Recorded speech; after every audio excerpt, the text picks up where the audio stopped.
네, 한 발 더 들어가 보겠습니다. 허주연 변호사 나와 있습니다.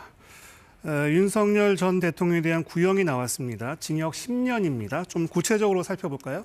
이 사건 굉장히 여러 혐의가 있었는데 공소장 변경을 한 차례 거쳐서 특검 측에서는 최종적으로 3가지 혐의 8가지 죄명으로 가닥을 잡고 구형을 한 것으로 보입니다. 도합 총 10년 구형이 이루어졌지만 지금 화면에서 보시는 것처럼 공수처의 체포를 방해했다는 혐의와 관련해서는 징역 5년형을 구형을 했고 국무위원들의 심의 표결권을 침해하고 허위 공보를 퍼뜨려서 외신에 잘못된 내용이 보도되도록 했다. 그리고 비화폰 기록을 삭제했다는 혐의에 대해서는 도합 징역 3년형이 구형이 됐고요. 계엄 선포문을 사후에 작성하고 이걸 절차에 적합하지 않은 방법으로 폐기한 부분에 대해서는 징역 2년형이 구형이 돼서 총 10년형 구형이 이루어졌습니다. 이 정도면 중형이 구형됐다고 봐야 하나요? 상당히 중형으로 평가해도 무방할 것 같습니다. 사실 특수공무집행 방해라든가 직권 남용죄 같은 경우에서 여러 가지 혐의가 겹치고 있다고 하더라도 이렇게 징역 10년이 구형되는 사례는 그렇게 찾아보기가 어렵거든요. 다만 이제 사건의 어떤 특성, 그러니까 이 여러 가지 혐의가 적용됐고 대통령의 신분으로서 헌정 질서를 파괴했다. 이런 이유로 굉장히 중형이 구형이 됐다라고 보셔도 될 것 같고 네. 특히 지금 특수공무집행방해 하나만 보더라도 양형 기준상 가중 요소가 있다고 하더라도 최대 4년이 권고가 되고 있는데 이 혐의 하나에만 징역 5년이 구형이 됐다는 것은 양형 기준을 상회하는 것이거든요. 상당한 엄단의 의지를 드러낸 구형이라고 보셔야 될 것 같습니다. 네, 특검이 밝힌 구형 이유도 좀 들어보겠습니다. 제왕적인 대통령의 권한을 악용해서 헌정 질서를 파괴한 범죄다라고 하면서 모든 국민이 법 앞에서 평등한 것이기 때문에 이 헌정 질서를 파괴한 전직 대통령을 엄단해야 된다라는 취지의 내용을 밝히기도 했습니다. 특히 지금 경합범 같은 경우에는 통상적으로 이렇게 나누어서 구형을 하는 것이 아니라 한 개의 구형을 하는 경우가 대부분이고 그것이 사실상 원칙적인데 이렇게 혐의를 나누어서 하나하나 구형을 하고 그 구형 이유를 하나하나 설시한 것 자체가 굉장한 이 설득력을 부여하기 위해서 이 범죄가 왜 문제가 되는 것인지에 대해서 이례적으로 상세하게 의견을 밝힌 부분이라고 볼 수 있겠습니다.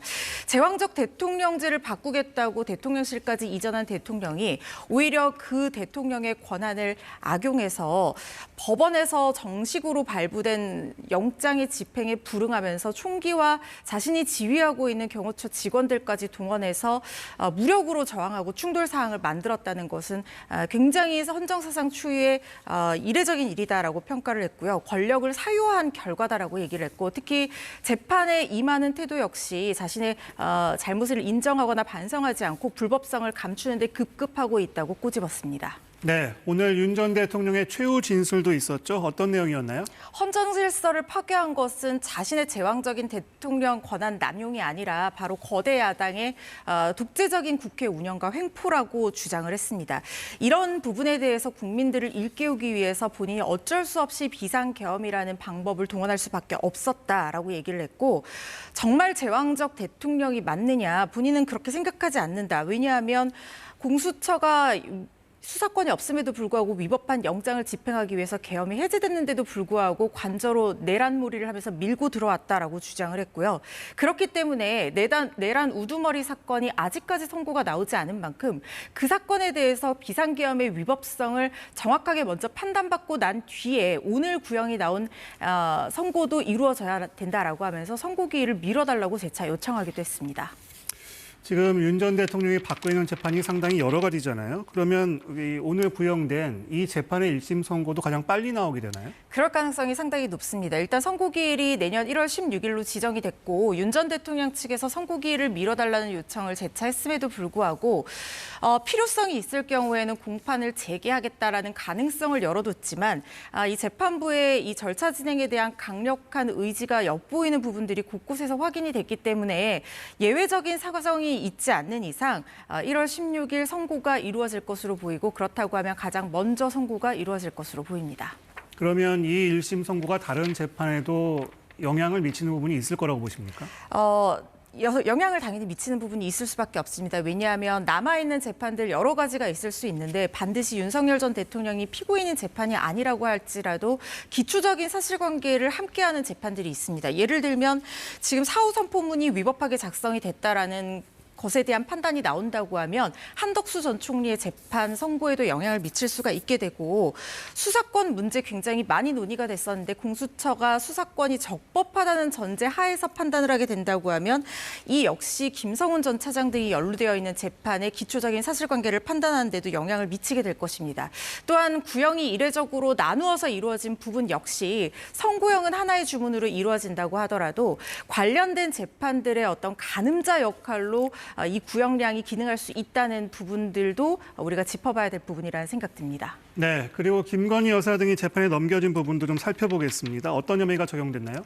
김건희 씨 같은 경우에는 알선 수재 혐의가 적용이 됐고요. 네. 나머지 뇌물을 공여한 사람들로 여겨지는 경우에는 각각의 혐의 내용에 대동소이한 부분이 있을지라도 모두 청탁금지법 위반 혐의가 적용이 됐습니다. 구체적으로 이 매관매직 의혹 같은 경우에 서희건설 이분관 회장 같은 경우에는 사위의 인사청탁을 목적으로 1억 380억에 해당하는 귀금속을 줬다 이런 의혹을 지금 받고 있는 상황이고 이배용 전 국가교육위원장은 금거부기와 세안도를 넘겨줬다. 위원장에 대한 어떤 청탁이 대가였다. 이렇게 지금 특검에서는 보고 있습니다. 또한 김상민 전 부장검사 공천 청탁 등을 목적으로 이우한 화백의 그림 1억 4천 상당에 해당하는 그림을 김건희 씨에게 줬다라고 얘기를 하고 있고 사업가 서성빈 씨 같은 경우에는 로봇계 사업에 도움을 받기 위해서 4천만 원 상당의 명품 시계를 건넸다라고 기소가 됐습니다. 특히 좀 눈여겨볼 부분이 지난 서울중앙지검에서 무혐의 처분했었던 최저영 목사가 디올백을 건넸던 이 사건에 대해서도 특검 측에서는 알선 수재 혐의가 성립하고 건넨 최저영 목사에게는 청탁금지법 위반 혐의가 성립한다고 보고 이 부분 기소했습니다. 그런데 이 기소 내용을 좀 뜯어보면 좀 복잡한 내용이 담겨 있는 것 같습니다. 조금 더 풀어주시겠어요? 해석해 볼 만한 쟁점 두 가지 정도로 압축할 수 있을 것 같습니다. 우선 첫 번째 부분에 있어서는 김건희 씨에게 뇌물죄가 아닌 알선수재죄가 적용된 부분입니다. 뇌물죄와 알선수재죄는 그 구조가 유사한 범죄입니다.